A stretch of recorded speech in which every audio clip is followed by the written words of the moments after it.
They're creepy, they're crawly, and they are everywhere. And we mean everywhere. You guessed it, bugs. Bugs are in our home, they're in our world, and let me tell you this, they're not going anywhere. In fact, bugs have been around longer than humans.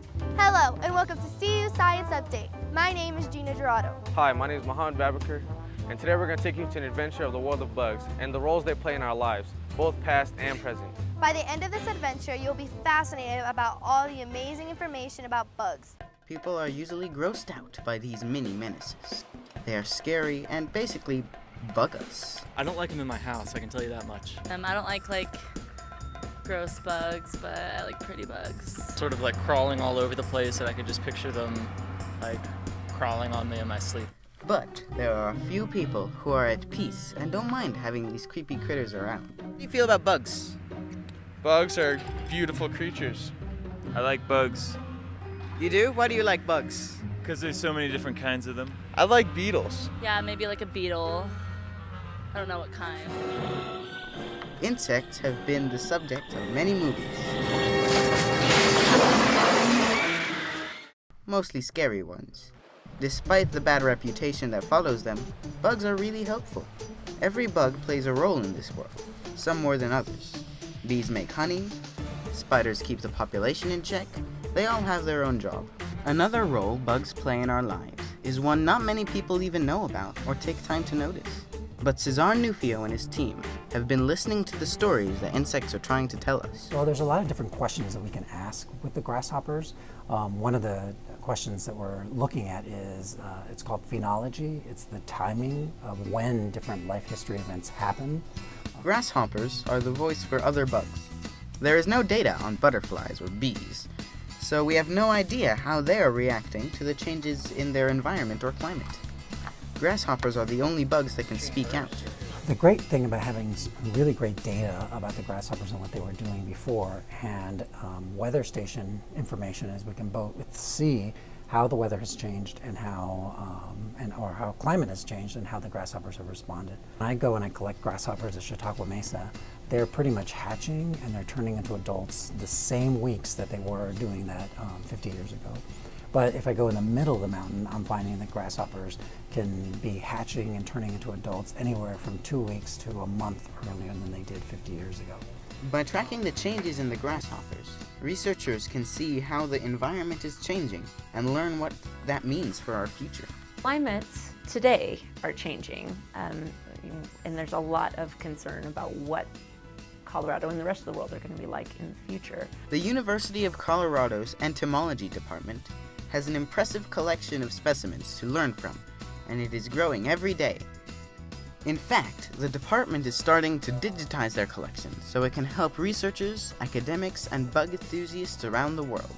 Before, people used to call us and they said, do you happen to have this grasshopper, this wasp or whatever? And you would have to come back here and say, oh yeah, we do, we have 37 of them. And then they would say, could you send me the information associated with it? And you go, oh man, you have to type it down. Nowadays, what's happening is all these museums are databasing their specimens like we did with the grasshoppers. We're making that data available online. They may be small and gross, but if we really look and listen, we can learn a lot about the world around us. Insects are not only able to tell us about the past, but also about the future and the changes that may be on the horizon.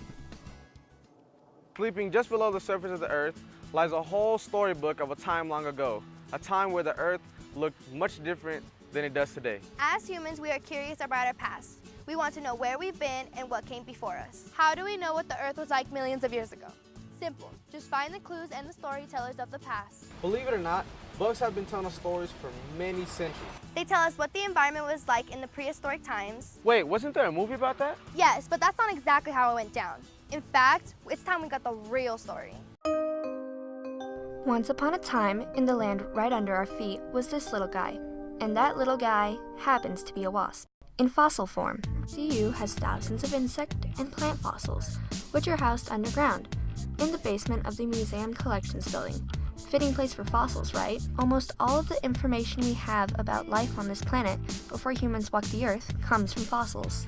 The plants and insects that I'm looking at have a fossil record of the same species, so you can watch the interaction of a particular plant and it's the insects that are feeding off of it evolving through time. Although CU has many fossils ranging from prehistoric mammals, trilobites, insect and plants, insect fossils are some of the rarest of this massive collection. Other insects from the past can tell us all kinds of things, both in terms of their biology and how insects have evolved over time. The gems of the fossilized insect collection are the bugs encased in amber, which have been preserved for millions of years. Ways in which insects become preserved. So we have insects from the rock record, so sedimentary rocks.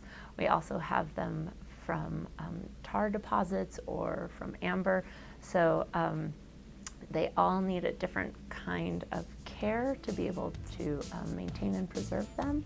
Bug fossils provide a unique time record of the environment and the way that the insects have evolved from past to present. Fossils give us a glimpse into the Earth's long life story, a unique time record of the environment, and the changes of all living things. We know from looking at the fossil record, even just from Colorado, that things have been really different. Climates continue to change throughout time, and things get warmer and cooler. We have lots of really wonderful fossils from times when Colorado looked really, really different than it does today. If we're learning so much from the insects from millions of years ago, imagine the stories today's bugs will tell for future generations. With insect fossils being so rare, it's no wonder why scientists go to such great lengths to preserve and treasure these precious finds. However, keeping these Jurassic gems safe for future generations to study and learn from is about to reach a whole new level. The new developments in technology and a $2.3 million grant, researchers at the University of Colorado's Museum of Natural History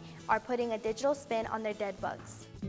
The fossil archives at CU's Museum of Natural History, an untapped treasure trove of knowledge. Though small in size, these insects hold the key to understanding the past. Much of the information housed here is what the National Science Foundation refers to as dark data, good information that is unavailable to a majority of the public.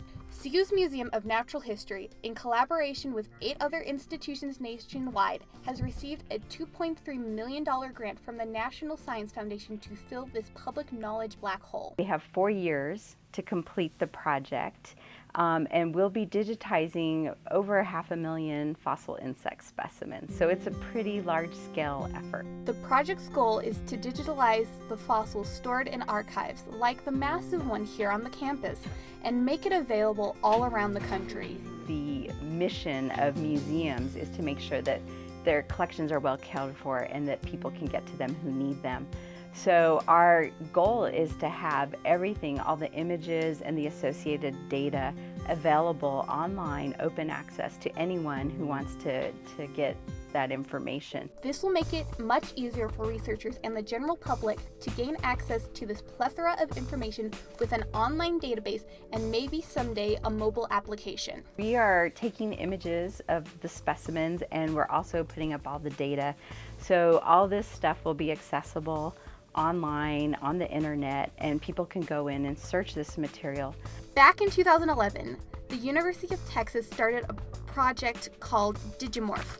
What's beautiful about the Digimorph system is that you're able to get these beautiful slices of bone in 3-dimensional space, and you can actually analyze those spaces that you wouldn't be able to do in any other way. Unfortunately, insect fossils don't lend themselves as well to this type of 3D imaging. So this project will be somewhat different from Digimorph. So this is a special camera setup that allows us to take images at different focal depths. And then once we get a series of images, we use a piece of stacking software. Those allow us to merge the in-focus parts of those series of images together into a single composite image where everything is in focus. Estimated to take 4 years, the Fossil Insect Collaborative will digitalize 500,000 fossils, which will be put on an online database that is accessible to the public. This will certainly prove vital in helping us understand these ancient insect remains and the planet we live on. Although this is a huge step forward for the world of entomology, there is still a world of possibilities to explore. So bugs of the past have found a way to stick around for many years to come. But why does that matter if nobody knows about it? The Museum of Natural History and the CU Science Discover have collaborated to spark an interest for future generations. It is never too early to start your training to be the next great entomologist. Boulder's University of Colorado is providing many great projects for the community, and one of these projects is focused on introducing future generations to the fascinating work of fossilized insects. About 3/4 of the programs that we give here at the in-house at the museum for school groups are the fossil program. The Museum of Natural Science provides a variety of programs for kids so they can have the opportunity to get their hands dirty. I like that they're just from like 4 billion years ago, and like you get to hold them. I learned that that there's a certain age that fossils have to be to become, well, fossils. Fossils forensics helps to unlock some of the mysteries that surround fossils, like how they're made. Now you're doing it with fossils. In this class, what I would really like for the kids to take away is I would like them to take away an appreciation of the diversity of life, and also an appreciation for what fossils can tell us. Well, fossil education doesn't just happen at CU's campus. We also do a program called Fossils in the Classroom that is basically a self-contained unit on fossils, and we provide both the fossils and the lesson plans to teachers and to schools and around the state, and they're able to keep that kit in their school. So without knowing it, these young explorers are secretly learning about the world around them. Bugs are some of the greatest tools for gathering information for the world we live in today. They can tell us information about the past, present, and future. There's still a great deal we can learn from insects, especially with the help of the Fossil Insect Collaborative. We'll be learning from these insects for countless years to come. And thank you for watching CU Science Update.